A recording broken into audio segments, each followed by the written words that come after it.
सुंदर दीपक घी भरा करूं आज तैयार। क्यों?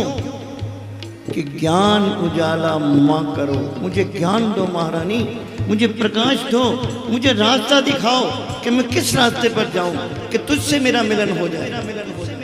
लक्ष्य सिर्फ इतना ही है, प्रकाश कुछ और के लिए नहीं। यहाँ ज्ञान प्रकाश की बात हो रही है। ज्ञान उजाला मां करो, मेटो मोह अंधकार। मानते हैं ये चंद्र सूरज की रोशनी चमके चमन अखंड, ये जो रोशनी चमक रही है महारानी दिन रात, सुबह सूरज की रात को चंद्रमा की, ये कोई और नहीं है, तेरा ही प्रकाश है। ये रोशनी तेरे माध्यम से ही है। ऋषि कहते हैं कि सूर्य नारायण प्रत्यक्ष नारायण स्वरूप है। नारायण के दर्शन नहीं किए तो सूर्य नारायण के दर्शन कर लो, एक ही। सुबह पूर्ण प्रकाश देते हैं, सारा दिन प्रकाश देते हैं, लेकिन जब ये धरती के दूसरी तरफ जाते हैं तो अपनी रोशनी अग्नि को दे जाते हैं। अग्नि के जलाने से रोशनी प्रकट होती है। अपना स्वरूप, अपना प्रकाश अग्नि को दे जाते हैं। यही वजह है कि हम जब भी भगवती की उपासना करते हैं अग्नि स्वरूप में करते हैं। ये आज का नहीं है, ये युगों से चलता आ रहा है। सबसे पहले ये जो रेड इंडियन थे, देखो मैं आपको एक बात पहले स्पर्श कर दूं। ये दुर्गा स्तुति, ये महारानी की चर्चा ज्ञान का विषय है, ज्ञान प्रकट करने का है, मनोरंजन का नहीं है। और ज्ञान सिर्फ और सिर्फ अपने लिए होता है, दूसरों के लिए नहीं है। मेघा ऋषि ने भी कहा है कि राजन तुझको ज्ञान यथार्थ नाही, तभी तो दुख मानो मन माही। अगर तुम्हें ज्ञान होता तो तुम्हें कभी दुख ना होता। ये ज्ञान का विषय है। ये उन लोगों के लिए ही दुर्गा स्तुति का रहस्य है जो वाकई ही महारानी के स्वरूपों को जानना चाहते हैं, जो इधर उधर भटक रहे हैं, वो एक लक्ष्य लेना चाहते हैं, ज्ञान लेना चाहते हैं। ये चर्चा उन्हीं के लिए है। संकीर्तन जरूरी है।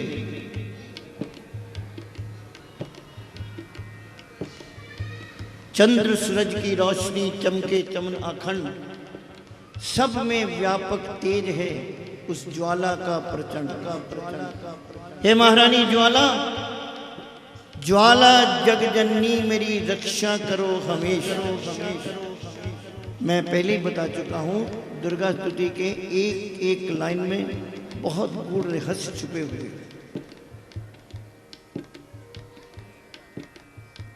ज्वाला जग जननी मेरी, ज्वाला, ज्वाला मतलब तेज। जब तक तुम्हारे अंदर शरीर गर्म है, जब तक तुम्हारा खून जो चल रहा है गर्म है, तब तक आप जिंदा हो। जिस वक्त ये ज्वाला शांत हो गई तो यही शरीर शव हो जाता है। भगवान शंकर कहते हैं कि हे ऋषियों, अगर मेरे आगे ई लिखा हुआ है तो मैं शिव हूं। अगर मुझसे ई हटा दी जाए, ई की शक्ति हटा दी जाए, तो मेरा मतलब शव हो जाता है। मेरे पास कुछ नहीं है। आज हम लोग अगर जिंदा हैं, सांस ले रहे हैं, भाग दौड़ कर रहे हैं, तो शक्ति के माध्यम से कर रहे हैं। कौन सी शक्ति? ज्वाला शक्ति। अगर डॉक्टर हाथ देकर कह रहे ये शरीर ठंडा हो गया महाराज, ये गर्म नहीं है, तो खत्म है बात। अगर शरीर गर्म है तो डॉक्टर भी जोर लगाता है इसको, और उम्मीद है कि चल सकता है। इसीलिए कहा गया, हे महारानी ज्वाला, ज्वाला जगजननी मेरी रक्षा करो हमेश। दूर करो माँ अंबिके मेरे सभी क्लेश। श्रद्धा और विश्वास से माँ मैं तेरी जोत जलाऊं। अगर श्रद्धा विश्वास नहीं है तो जोत जलाने का कोई मकसद नहीं है। पूज्य पिताजी ने बड़े सुंदर शब्दों में कहा है कि लोकां वल्लों देख के मैं भी माला हाथ विच फड़ ली। देखा साथ वाला बड़ी माला फेरता है, उसको कुछ मिलता होगा। लोकां वल्लों देख के मैं भी माला हाथ विच फड़ ली। निक्की जिन्नी मूरत तेरी वो भी सामने तर ली।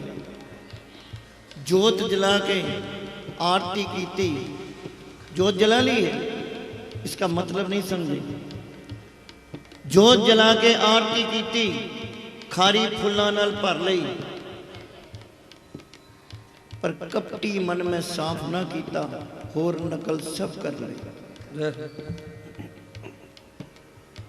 देखो देखी मैंने कर लिया है, मगर वो भाव मुझ में तो है ही नहीं, जागे ही नहीं है, तो ये पूजा पाठ कहाँ जा रहा है।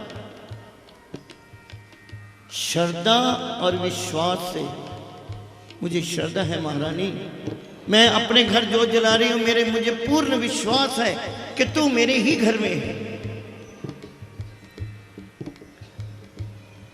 श्रद्धा और विश्वास से मैं तेरी जोत जलाऊं, मुझे तेरा ही है आसरा, मैं तेरे ही गुण गाऊं। एक आस है महारानी, एक आसरा है मुझे, जो मुझे बार बार दिलासा दिलाता है कि चिंता मत कर, मैं हूं, मैं तेरे साथ हूं। बस इसी आश पर महारानी, इसी विश्वास पर मैं हर रोज तुझे ज्योति स्वरूप में ही देखता हूं। तेरी अद्भुत गाथा को पढ़ूं मैं निश्चय धार, साक्षात दर्शन करूं तेरे जगत आधार। आप दुर्गा स्तुति का पाठ करते हो, अध्यायों को पढ़ते हो। जिस दिन आप अध्यायों को ध्यान से पढ़ोगे या ध्यान से सुनोगे, तुम्हारे अंदर एक मूर्ति प्रकट होती है।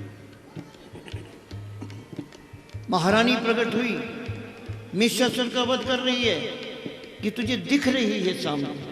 जब तक तुम्हें नहीं दिखती तुमसे पाठ नहीं हो सकता, तुम्हारा ध्यान नहीं। मधु कैटव का वध आता है, आपको दिखता है मधु और कैटव सामने खड़े हैं, ब्रह्मा जी की तरफ मारने के लिए दौड़ रहे हैं। ब्रह्मा जी ने महारानी ठाकुर जी की स्तुति की है, ठाकुर जी नहीं जागे। ये सब पिक्चर तुम्हारे सामने आती है। जो दुर्गा स्तुति पाठ करते हैं, आती है कि नहीं आती, मेरे को भी ये बताओ। हाथ खड़े करके बता दो, मुझे तसल्ली हो जाए। ये रूप आता है ना, इसी रूप को उन्होंने दर्शाया है लाइनों में कि साक्षात दर्शन करूं तेरे जगत आधार। और दर्शन क्या होते हैं? यही है कि तुम्हारी वृत्ति टिक जाती है, तुम्हारी निगाह एक तरफ हो जाती है। मन चंचल से पाठ, ये रिक्वेस्ट की गई है महारानी से। हे महारानी, हो सकता है गृहस्थी आदमी हूँ, कई तरह की चिंताएं हैं, कई तरह की बातें हैं, बच्चे भी पालने हैं, सास ससुर की सेवा भी करनी है, खाना भी बनाना है, सब कुछ करना है। महारानी, तेरा पाठ भी करना है। हो सकता है तेरे पाठ करते करते मेरा मन कहीं और चला जाए। तू दयालु है महारानी, तू तो समझती है कि मैं कहाँ कहाँ फंसी हुई हूँ। हे महारानी, मैं तुमसे हाथ जोड़कर प्रार्थना करता हूँ, अगर कभी किसी वक्त भी मेरा मन विचलित हो जाए, इधर उधर हो जाए, तो माँ तो शक्तिशाली है, तो इन बातों पर ध्यान ना देना। मैं मानता हूँ कि मैं पहले ही चिंताओं में ग्रस्त हूँ, हो सकता है, मान लेता हूँ। मन चंचल से पाठ के समय जो अवगुण होए, दाती अपनी दया से ध्यान न देना कोई। क्यों कि मैं अनजान मलिन मन, मैं अनजान भी हूँ, मेरा मन भी मलिन है, मैं जब भी सोचता हूं नीचे ही सोचता हूं महारानी, क्योंकि मेरा इर्द गिर्द सब नीच लोग ही बैठे हैं। कोई मेरा हौसला बढ़ाने वाला नहीं है महारानी सिवाय तेरे। मैं अनजान मलिन मन, ना जानू कोई रीत, ना मैं किसी गुरु के पास बैठा हूँ, ना मैंने कहीं से शिक्षा प्राप्त की है आध्यात्मिकता की। मेरा दिल किया है तेरी उपासना करने के लिए, मैं बैठ गया हूँ। मैं अज्ञानी हूँ, मैं कुछ नहीं जानता, मैं सत्य सत्य कहता हूँ। भगवती के आगे मान लो। अगर भगवती के आगे चतुराई दिखाओगे तो तुझसे भी महाचतुर है। भोले बाप से रहोगे तो बच्चे की तरह तुम्हें पालती रहेगी, हर बात पर तुम्हें समझाती रहेगी, गुरु बन के तुम्हारे इर्द गिर्द घूमती रहेगी। अगर तुमने चतुराई दिखाई तो तुझसे भी महाचतुर है। इसके सामने चतुराई ना दिखाना। सर निभाने का मतलब क्या होता है? हम सर निभाते हैं, आप भी जाते हो हर जगह सर निभाते हो। सर निभाने का मतलब होता है कि मेरी पूरी बुद्धि तेरे चरणों में है महारानी, मैं कोई चतुराई नहीं दिखा रहा। चतुराई कहाँ है? यहां।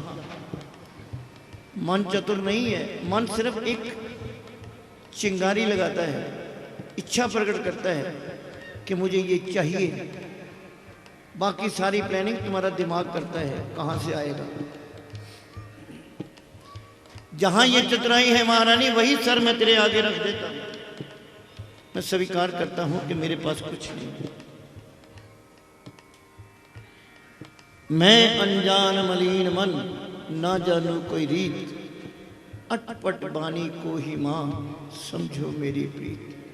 जो मेरे मन के भाव हैं, सीधे हैं, उल्टे हैं, शब्द उल्टे हैं, नहीं आती मुझको स्तुति, मेरी अटपट बानी को ही मां मेरा प्यार समझ कि मैं तेरे सामने आज खड़ा हूं।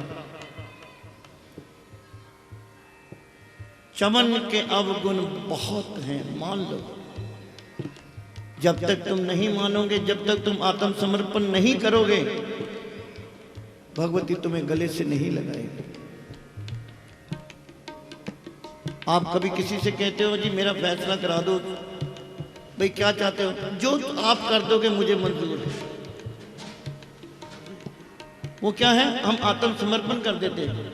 भाई जी जो आप कर दोगे ना, जो मुझे कहोगे मुझे स्वीकार है, मेरा ये क्लेश खत्म करो, मेरा ये झगड़ा खत्म करो। इसी तरह महारानी के आगे कर दो कि महारानी मैं मानता हूं कि चमन के अवगुण बहुत हैं, लेकिन मां करना नहीं ध्यान। मेरे अवगुणों की तरफ मत देख मां, मेरी प्रीत की तरफ देख।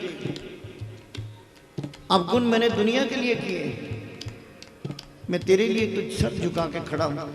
दुनिया से झूठ बोल सकता हूं, लेकिन तेरे आगे मेरी जुबान नहीं खुलती मां, क्योंकि मेरा दिल जानता है कि तू अंतर्यामी है, तू मेरे हर कोने में देख रही है। इसलिए मैं पहले ही स्वीकार करता हूं कि चमन के अवगुण बहुत हैं, करना नहीं ध्यान। ही सिंहवाहिनी अंबिके करो मेरा कल्याण। आपने इतनी प्रार्थना की, इस लाइन को समझो। आपने इतनी प्रार्थना की, भगवती तुम्हारी प्रार्थना से प्रसन्न हो गई, तुम्हारा मन अपने आप खुश होने लग गया। मस्तक निभाया था, उदास थे, परेशान थे, मस्तक उठाया है, चेहरे पे नूर आ गया है, खुश हो गए हो कि महारानी ने मेरी प्रार्थना स्वीकार कर ली। 2 ही सेकंड में कितना फर्क हो गया है। दुखी था, परेशान था, चिंताएं थी, भगवती के आगे सर निभा दिया। हे महारानी मुझ पर कृपा करो, मेरे संकटों का निवारण करो। प्रेम के 2 आंसू भी निकल गए, मन भी भर आया। अब जब तुम गर्दन उठाते हो, ऐसा लगता है कि मेरा भार हल्का हो गया है। एक नहीं, आप 1000 दफा ऐसी अनुभव कर चुके हो, भूल जाते हो। ये क्या है? एक ही पल में तुम्हारा ये सारा स्वभाव कैसे बदल गया? कि तुम तो महारानी जैसे बड़े नहीं बन सके। हे मां, मैं तो तेरे जैसा बड़ा नहीं बन सकता, लेकिन तू धन्य है, तू धन्य है। इतनी विशाल होने के बावजूद भी तू इतना छोटा रूप बन के मेरे रोम रोम में समा गई है महारानी। तूने अपनापन नहीं देखा, तुमने अपने रूप को छोटा करते हुए आपको तुम्हें लज्जा नहीं आई। मेरे को 100 दफा आती है कि मैं नीचे क्यों हो जाऊं, मैं फलाने के नीचे क्यों हो जाऊं, मैं ऐसा क्यों करूं। तू धन्य है महारानी, धन्य धन्य मां अंबिके, शक्ति शिवा, विशाल विशाल विशाल विशाल।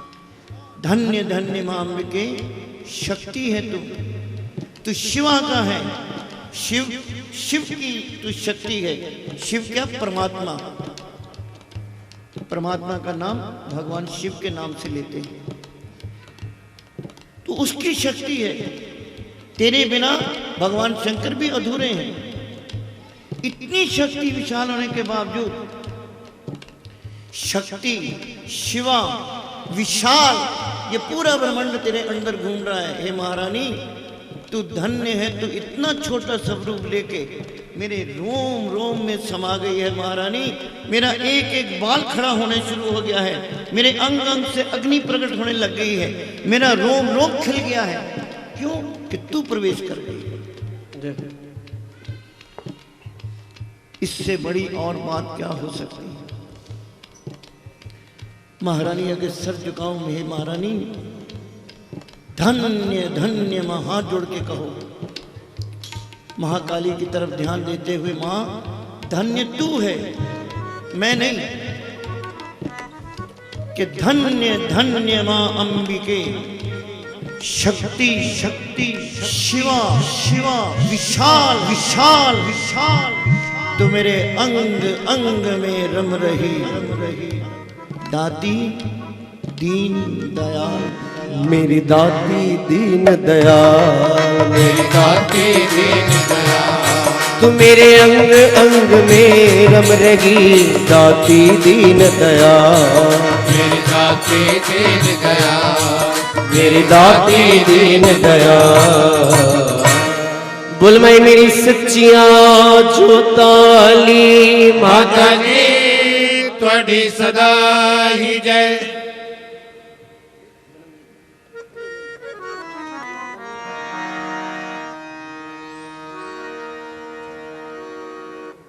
ऋषियों ने प्रश्न किया कि महाराज, ये देवी भागवत क्या है?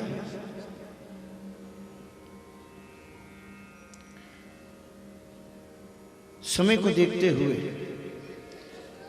चारों तरफ कलयुग छा रहा था। एक दफा सूत जी महाराज शौनक ऋषियों के आश्रम चले गए। सब ऋषि खड़े हो गए, प्रणाम किया। हे महाराज, सूत जी आप वेद व्यास जी के मुख्य शिष्य हैं,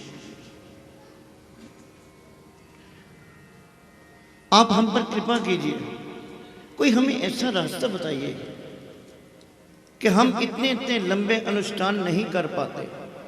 कोई अनुष्ठान 10 साल का है, कोई अनुष्ठान 18 साल का है, कोई अनुष्ठान 10 साल 5 साल का है, कोई 6 साल का है। इतने लंबे लंबे अनुष्ठान प्रभु, हमारी वृत्ति बिगड़ जाती है।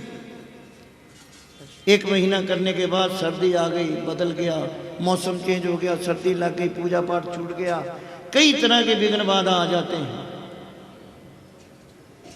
आप वेद व्यास जी के शिष्य हैं, आप कोई हमें ऐसा उपाय बताइए थोड़े समय में ही हमारा कल्याण हो सके। तो सूत जी कहने लगे, सुनो रे शिष्यों, हमारे गुरु वेद व्यास जी के 9 शिष्य हैं। वेद व्यास जी ने सभी शिष्यों को अलग अलग शिक्षा प्रदान की है। किसी को ज्योतिष के बारे में बताया है,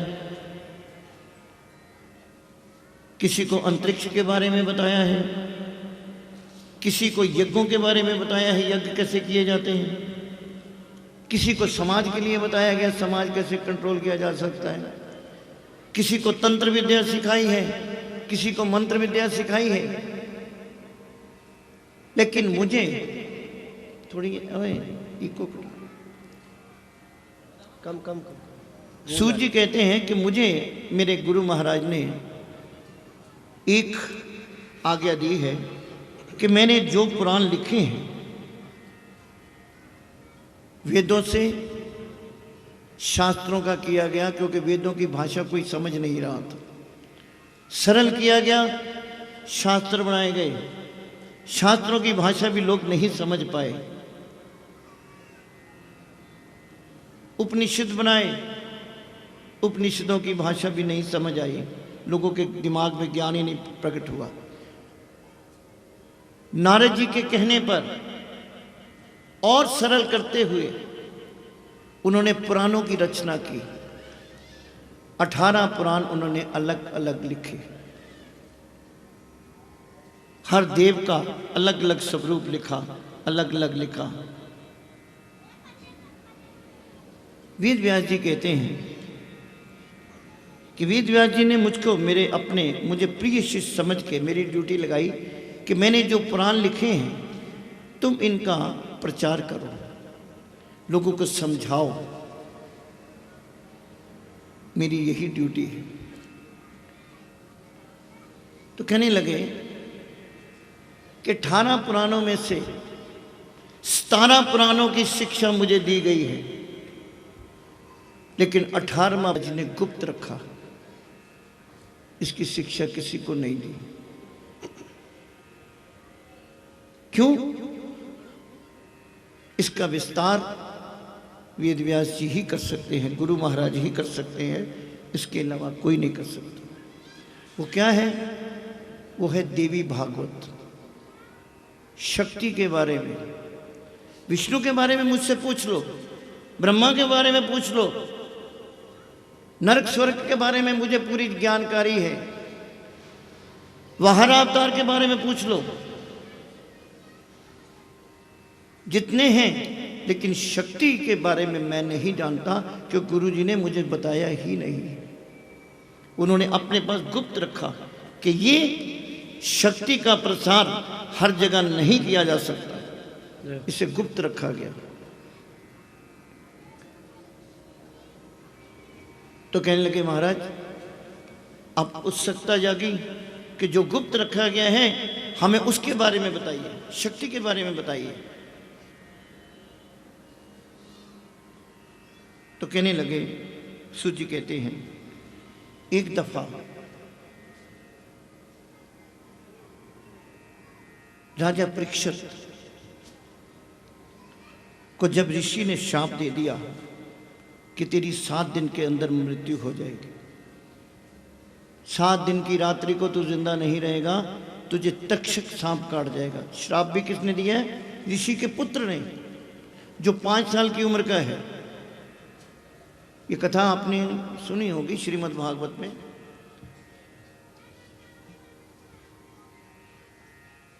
अभी संक्षिप्त में सुना देता हूं, कल आपको और विस्तार से सुना देंगे।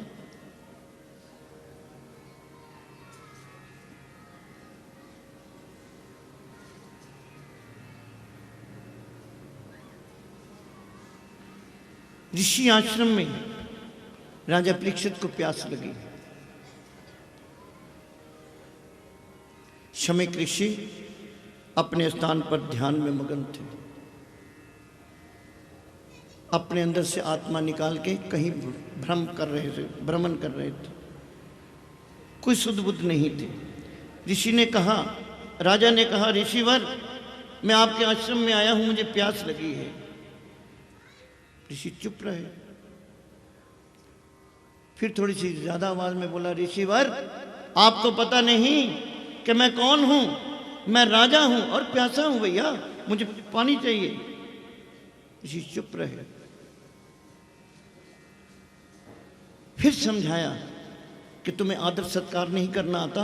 अरे मैं राजा हूं, तुम प्रजा हो, मैं तुमसे भीख मांग रहा हूं, मुझे जल चाहिए, मेरे प्राण निकल रहे हैं। ऋषिवर अपने ध्यान में थे, चुप रहे। पता ही नहीं था। राजा ने सोचा कि ये ढोंगी है, जानबूझ के नहीं दे रहा, मेरा अपमान कर रहा है। और जहाँ अहंकार आ जाता है, जहाँ आप समझते हो ना मेरा कोई अपमान कर रहा है, समझ लेना कुछ ना कुछ गलती तुमसे होने वाली है। ये अभिमान तुम्हारे सर पर चढ़े, कुछ ना कुछ करवा के जाएगा। तुम जिस अपमान की बात कर रहे हो, हुआ तो नहीं, अब होने वाला है, क्योंकि तुमसे कुछ ऐसी गलती होने वाली है। एक सर्प था, ऋषि आश्रम मरा हुआ था। राजा ने अपने तीर से उसको उठाया और ऋषि के आगे ऐसे ऐसे करने लगा। ऋषि तो अपने ध्यान में मगन थे, हार के उन्हें गुस्से में आन के उनके गले में डाल दिया सर्प। ऋषि को तो भी नहीं पता, चला गया, राजा गुस्से में चला गया। उनका 5 साल का बच्चा बेटा ऋषि का, श्रृंगी ऋषि, नदी में नहा रहा था।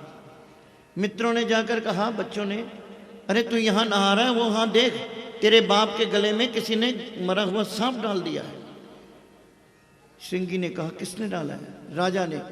आप देखी ना ताप देखी, बच्चा था, जल हाथ में लिया,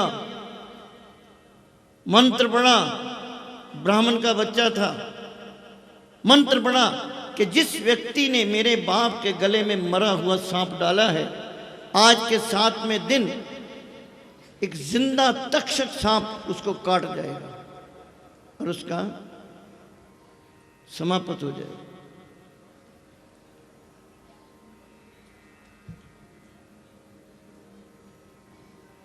श्रमिक ऋषि को पता चला कि मेरे बेटे ने श्राप दे दिया है। बच्चे को समझाया, डांटा कि तू बिना सोचे समझे, अरे तू नहीं जानता इस राजा की वजह से हम चोर चकत्तों से बचे हुए हैं, तब कर रहे हैं, तुमने उसको श्राप दे दिया। पांडव कुल का बेटा है राजा परीक्षित, भगवान श्री कृष्ण उसकी मदद के लिए आए हैं। मैसेज दिया, अपने शिष्य को भेजा कि राजा को जाकर सावधान करो कि राजा 7 दिन के अंदर अंदर तू अपना इंतजाम कर ले, क्योंकि ब्राह्मण वाक्य है, ये बदला नहीं जाएगा, ये होकर ही रहेगा।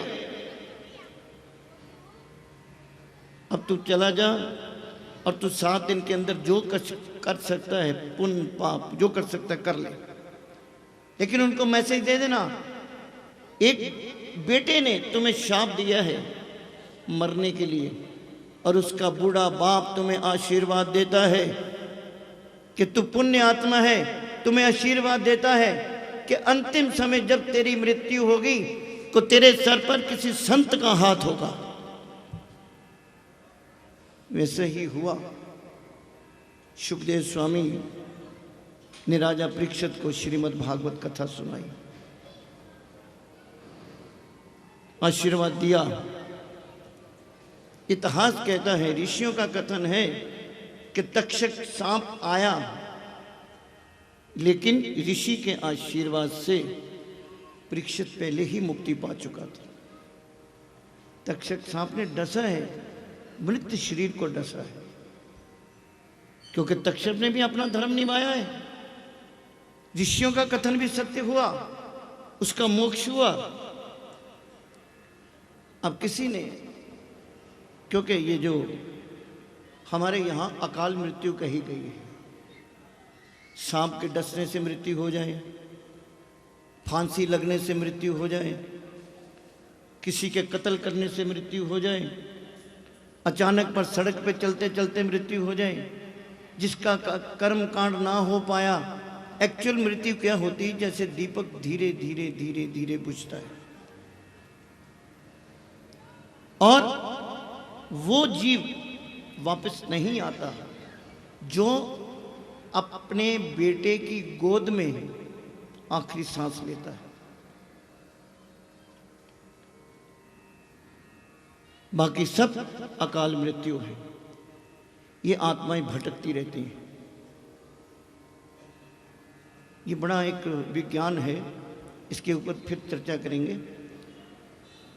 अकाल मृत्यु है, इनकी शांति करवाई जाती है।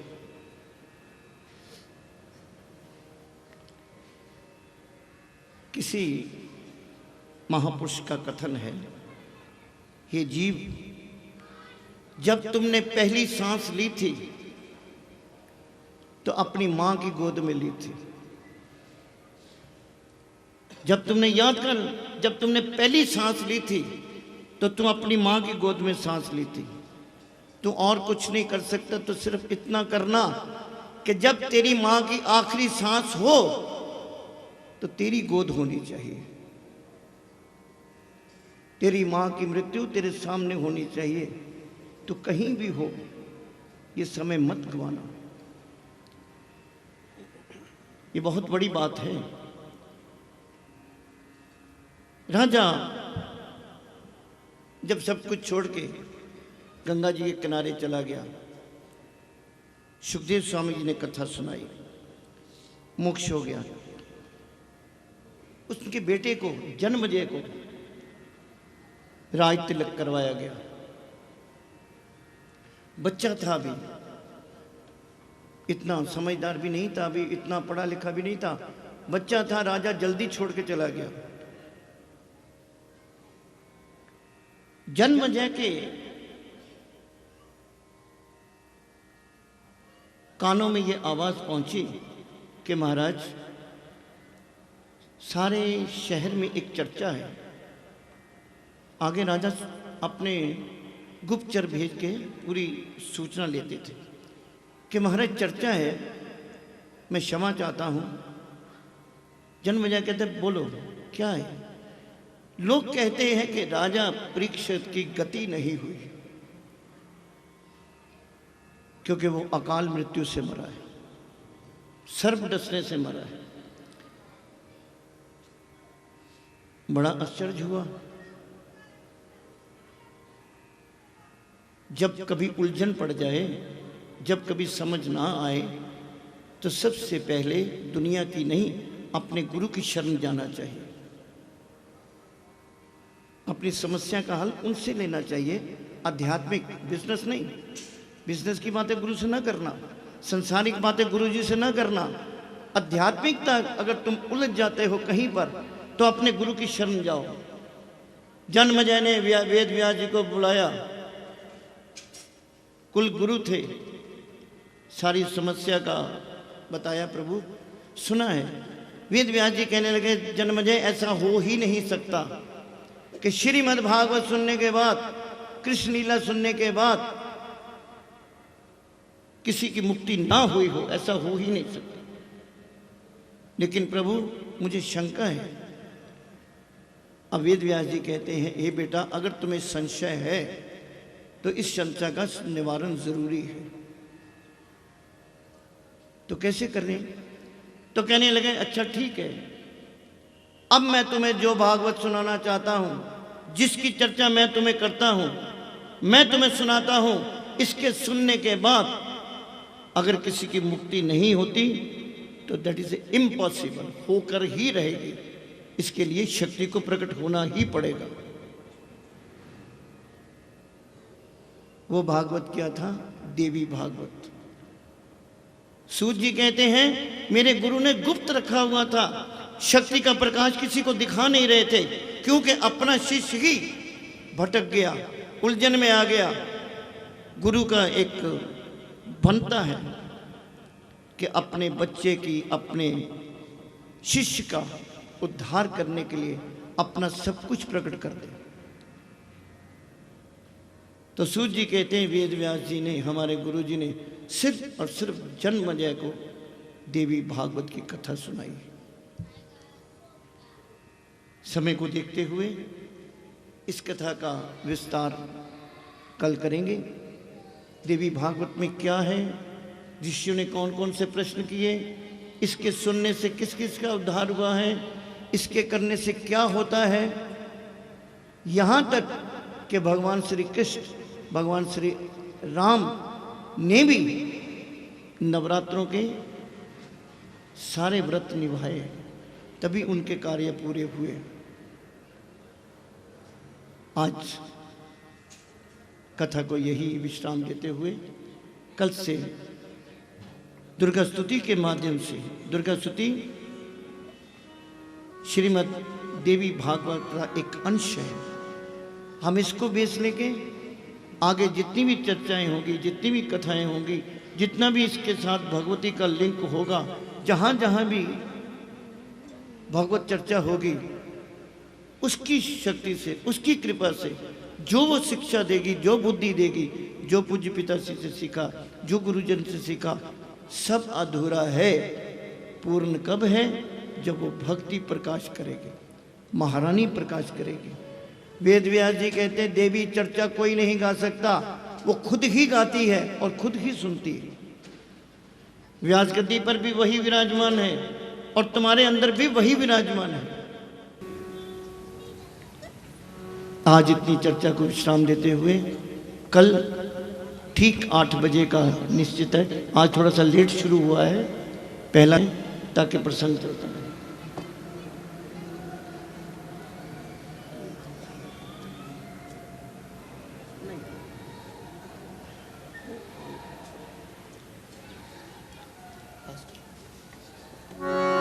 थोड़ी धुनी लगा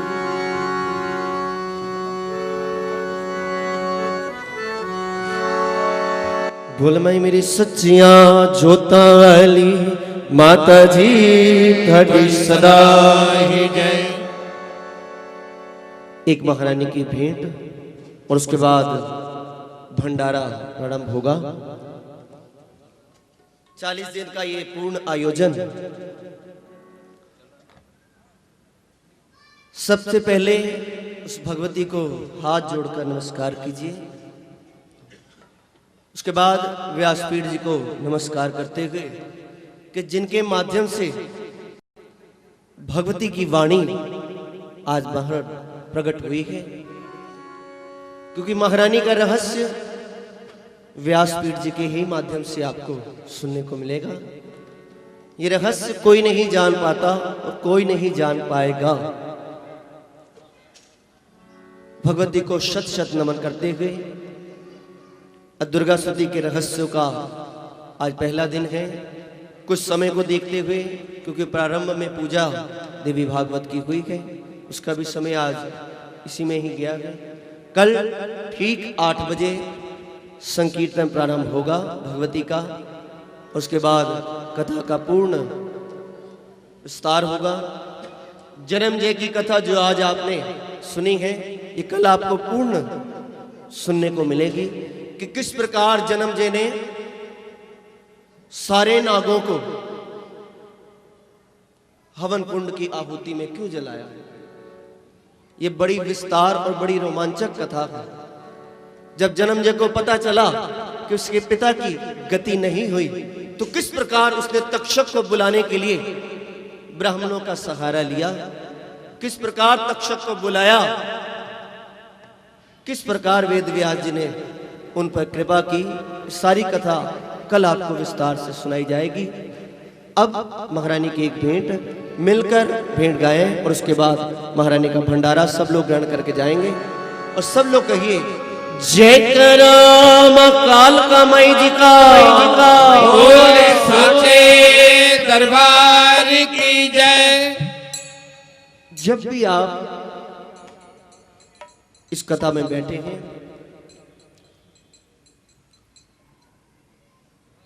बैठने पर भी उस स्थान को प्रणाम करना, और जब उठो तो भी उस प्रणाम को, उस स्थान को प्रणाम करना। क्यों? क्योंकि आप देवी भागवत कथा का श्रवण कर रहे हैं। ये कथा एक ऐसी है जो इंसान जीव नहीं सुन सकता। आपके अंदर ना जाने कौन सी ऐसी शुभ आत्मा आई है जो ये कथा श्रवण कर रही है। न जाने भगवती की कौन सी ऐसी शक्ति आपके अंदर आई है कि जो आपको बिठाकर उस शक्ति का विस्तार सुन रही है।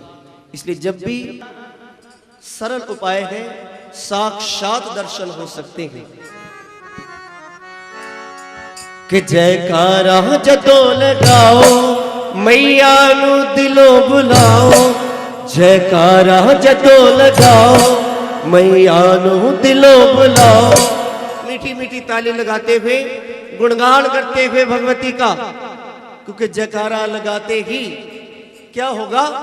माँ दौड़ती आएगी, दौड़ती आएगी, दौड़ती आएगी, दौड़ती आएगी। जयकारा जदों लगाओ, मैया नू दिलों बुलाओ, जदों लगाओ, मैया नू दिलों धियाओ। हो जयकारा जदों लगाओ, मैया नू दिलों बुलाओ। जयकारा जदों लगाओ, मैया नू दिलों धियाओ। दौड़ती आएगी माँ, दौड़ती आएगी, दौड़ती आएगी, दौड़ती आएगी। हो दौड़ती आएगी, दौड़ती आएगी। दौड़ती आएगी, दौड़ती आएगी। कह रहे हो ना, मुख से कह रहे हो कि वाकई ही दिल से कह रहे हैं?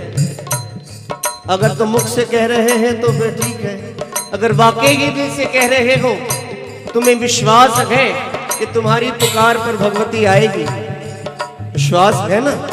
किस किस को विश्वास है? ये नहीं देखो देखी हाथ खड़े करने से।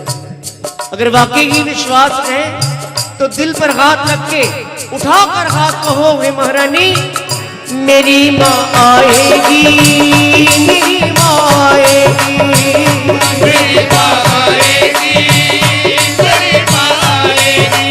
हाँ दौड़ती आएगी, दौड़ती आएगी, दौड़ती आएगी, दौड़ती आएगी। वो जयकारा जदों लगाओ, मैया नू दिलों बुलाओ। दौड़ती आएगी, दौड़ती आएगी, दौड़ती आएगी, दौड़ती आएगी।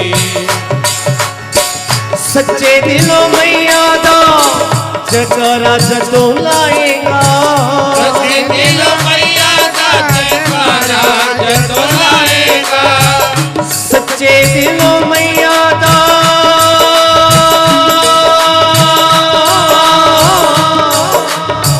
सच्चे दिलों मैया दा जयकारा जदों लाएगा। सच्चे दिलों मैया दा जयकारा जदों लाएगा। जयकारा जदों लाएगा, जयकारा जदों लाएगा, जयकारा जदों लाएगा, जयकारा जदों लाएगा। तू सच्चे दिलों मैया दा जयकारा जदों लाएगा। सच्चे दिलों मैया दा जयकारा जदों लाएगा। ओ सच जानी मैया दा पवन हिल जाएगा। सच्चे जाने मैया दा पवन हिल जाएगा। वो सच जानी मैया दा पवन हिल जाएगा। भगवती जरूर आएगी, विश्वास रखना। कब आएगी? क्योंकि जहां महारानी को जाना होता है वहां के कष्ट, वहां के संकट सबसे पहले वो दूर करती है। उत सारे विघ्न मिटा के, उत रूप पवन दा बना के, ओ सारे विघ्न मिटा के, ओ रूप पवन दा बना के। दौड़ती आएगी, दौड़ती आएगी, दौड़ती आएगी, दौड़ती आएगी। मेरी माँ आएगी, मेरी माँ आएगी, मेरी माँ आएगी, मेरी माँ आएगी। हाँ दौड़ती आएगी, दौड़ती आएगी, दौड़ती आएगी, दौड़ती आएगी। जयकारा जदों लगाओ, मैया नू दिलों बुलाओ। दौड़ती आएगी, दौड़ती आएगी, दौड़ती आएगी, दौड़ती आएगी। भगतां दे कम मैया आपे ही सवार दी। भगतां दे कम मैया आपे ही सवार दी। ओ भगतां दे कम मैया आपे ही सवार दी। भगतां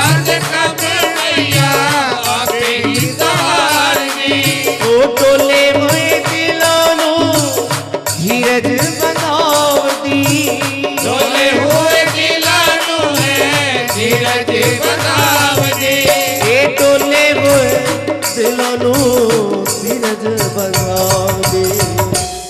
तू दुनिया दी आस हटावी, जय जय मैया दी बुलावी, दुनिया दी आस हटावी, जय जय मैया दी बुलावी। दौड़ती आएगी, दौड़ती आएगी, दौड़ती आएगी, दौड़ती आएगी, ओ दौड़ती आएगी, दौड़ती आएगी, दौड़ती आएगी, दौड़ती आएगी। भगवती जरूर आएगी, विश्वास रखना। लेकिन कब आएगी, किसके लिए आएगी? कौशल सवारा जिन्नू सच्ची सरकार दा, कौशल सहारा जो सच्ची सरकार का, ये कौशल सवारा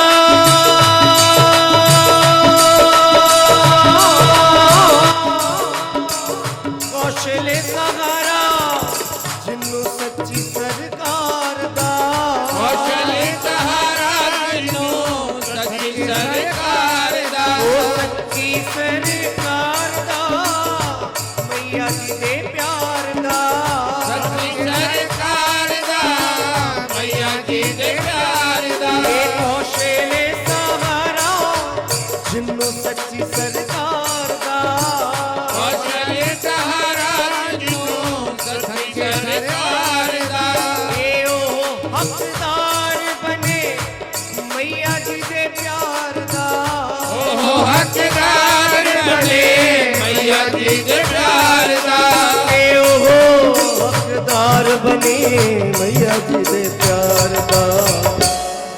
चरणां विच सीस झुकावी, ओनू प्यार नाल तू बुलावी, तू चरणां विच सीस झुकावी, ओनू प्यार नाल तू बुलावी। वाकई ही भगवती आ जाए तो सब कुछ छोड़ देना, फौरन चरणों की तरफ दौड़ना और कहना कि दौड़ती आएगी, दौड़ती आएगी, दौड़ती आएगी, दौड़ती आएगी, हाँ मेरी माँ आएगी, मेरी माँ आएगी, मेरी माँ आएगी, मेरी माँ आएगी, मेरी माँ आएगी, मेरी माँ आएगी, मेरी माँ आएगी, मेरी माँ आएगी, हाँ दौड़ती दौड़ती मेरी माँ आएगी, मेरी माँ आएगी, मेरी माँ आएगी, मेरी माँ आएगी, प्रेम से बोलो, सारे बोलो, बगल में बोलो, दिल से बोलो, बाड़ा वाली, ओ मेघना वाली, देश वाला, ओ कांगड़े वाली, चामुंडा देवी, माँ चिंतपूर्णी, ओ जैश वाला, ओ जैश वाला, जय योग माया, जय योग माया, जय झंडे वाली, माँ कंडे वाली, जय काल करानी, जय काल करानी, जय सारे बोलो, बोल मिल बोलो, दिल से बोलो, प्रेम से बोलो, जय जय माता दी, जय माता दी, जय माता दी। मेरी माँ आएगी, मेरी माँ आएगी, आएगी, मेरी माँ आएगी, मेरी माँ आएगी, हो जयकारा हो जतो लगाओ, मैया दिलो बुलाओ, जयकारा जदों लगाओ, मैया नू दिलों बुलाओ, हो जयकारा जतो लगाओ, हे मैया दिलो बुलाओ, जयकारा जदों लगाओ, मैया नू दिलों बुलाओ। क्या होगा? दौड़ती आएगी ना, विश्वास है ना, क्योंकि आपने व्यासपीठ से भी सुना है, पूज्य पिताजी के मुख से भी सुना है, जब तक तुम्हें विश्वास नहीं है तो भूल जाना कि कोई तुम्हारे लिए आएगा। विश्वास है तो समर्पण कर दो अपना आप। जब समर्पण कर दोगे तो वो दौड़ता हुआ आएगा। गज ने यही किया था। गजेंद्र मोक्ष इसी को कहते हैं। गज ने अपना आप समर्पण कर दिया था। कहते हैं सबसे तीव्र गति वाहनों में गरुड़ जी की है, विष्णु जी के वाहन की। बहुत तीव्र है, बहुत तेज गति से दौड़ते हैं।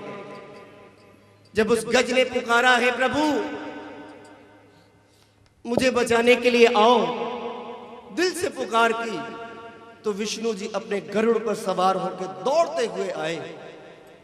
लेकिन जब देखा कि गरुड़ भी इतनी तेज नहीं चल रहा कि जितनी उसे आवश्यकता है मेरे भक्त को, इतिहास कहता है ठाकुर ने गरुड़ से भी छलांग लगा दी कि गरुड़ तू भी तेज नहीं है, मैं पहले अपने भक्त के पास पहुंचना चाहता हूं, क्योंकि मेरे भक्त ने आज मुझे पुकारा है। तुम पुकारो तो सही, विश्वास लाओ तो सही, वे पुकार में बल लाओ तो सही, और मिलकर कह दो मेरी माँ आएगी, मेरी माँ आएगी, आएगी, मेरी माँ आएगी, मेरी माँ आएगी। हाँ मेरी माँ, मेरी माँ, मेरी माँ आएगी, मेरी माँ आएगी, आएगी, मेरी माँ आएगी, मेरी माँ आएगी। मुझसे खाना जतो लगाओ, कब आएगी? कौन सा ऐसा क्षण है जब वो आएगी? उसका भी एक समय है। कब आएगी? जब तू दुनिया दी आस हटावी, जय जय मैया दी गुलामी, दुनिया दी आस हटावी, जय जय मैया दी गुलामी।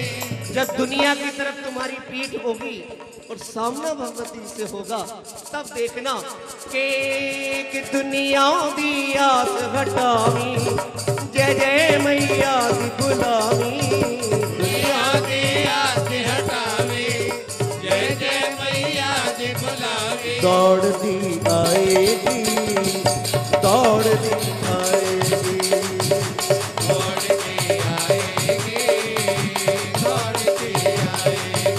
ओ जय जगदम्बे, ओ जय जगदम्बे, जय जगदम्बे, ओ जय जगदम्बे, जय जगदम्बे, जय जगदम्बे, जय जगदम्बे, जय जगदम्बे, जय जय अम्बे, जय जगदम्बे, ओ जय जगदम्बे, जय जगदम्बे, जय जगदम्बे, जय जगदम्बे। जय करामा काल का रानी दा, बोले साचे